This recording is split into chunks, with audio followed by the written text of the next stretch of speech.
Hello, I'm Paul Gray. I'm a professional geoscientist and exploration geologist. I'm here to tell you today about Poplar. It's an exciting British Columbia copper molybdenum porphyry located centrally in the province. Poplar is located in central British Columbia. It's about 50 kilometers south of Houston, and interestingly about 50 kilometers north of the producing Huckleberry mine.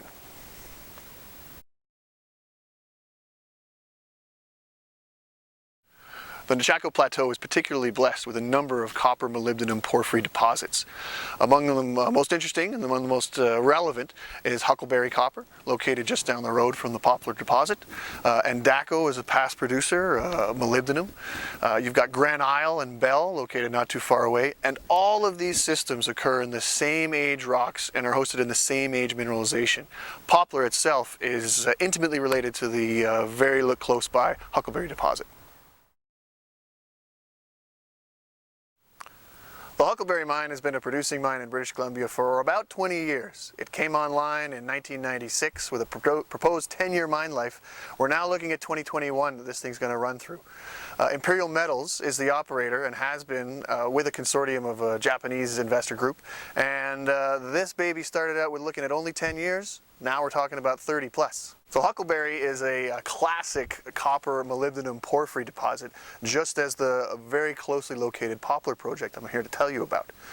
Poplar's been explored intermittently since the 1970s, which was when exploration began in the Nechako batholith and the Nechako Plateau in general. Huckleberry was identified early in the 50s through the 70s and was eventually brought into production in the 1990s.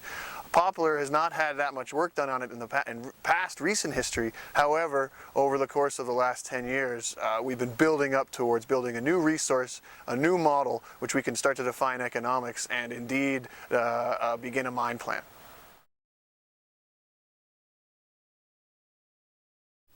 So let's talk about deposit models. Porphyries are a very interesting deposit to be studied, to be evaluated, and moreover to be mined. Porphyries occur when you have a large, hot mass of molten rock, which is never extruded from the surface, which is buried beneath the earth. As it intrudes what the rocks which are lying on surface, there's an enormous amount of hot water and heat that's generated. This hot water and heat brings a system of juicy material loaded with all sorts of minerals, the ones we're after specifically: copper, molybdenum, gold, silver, and all those related minerals. So as this intrusion occurs, the rocks are deformed and altered, which are hosting the mineralization and indeed are eventually extruded to the surface. It's these surface expressions of the mineralization which we these days key in on and try to target for our exploration evaluation.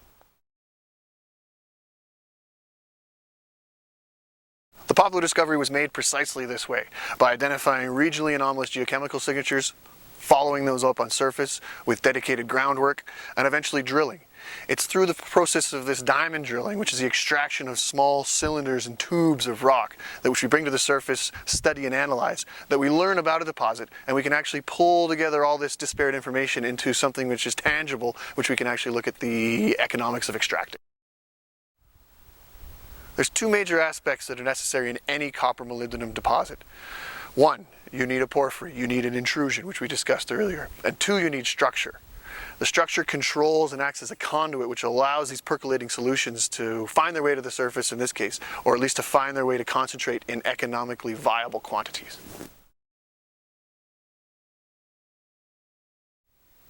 The Poplar deposit contains a combined inferred and indicated resource of approximately 263 million tons of 0.3% copper, which boils down to about a 1.5 billion pound copper resource.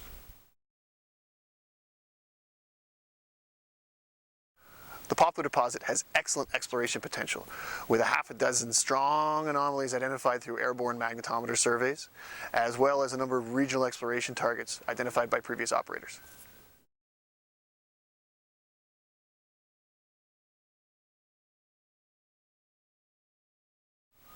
These regional exploration targets at the Poplar deposit surround the main known anomaly of the Poplar deposit proper. Each one of these has its own geochemical and geological signatures, which lead us to believe these are strong targets for further drilling. Each one of these regional targets has the potential to be a deposit like Poplar unto itself. Picture a string of pearls, if you will.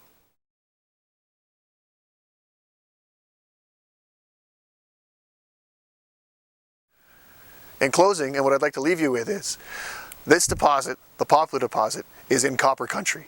There's an expansive potential to increase reserves and resources on this project, as well as to identify new zones of mineralization in the surrounding areas.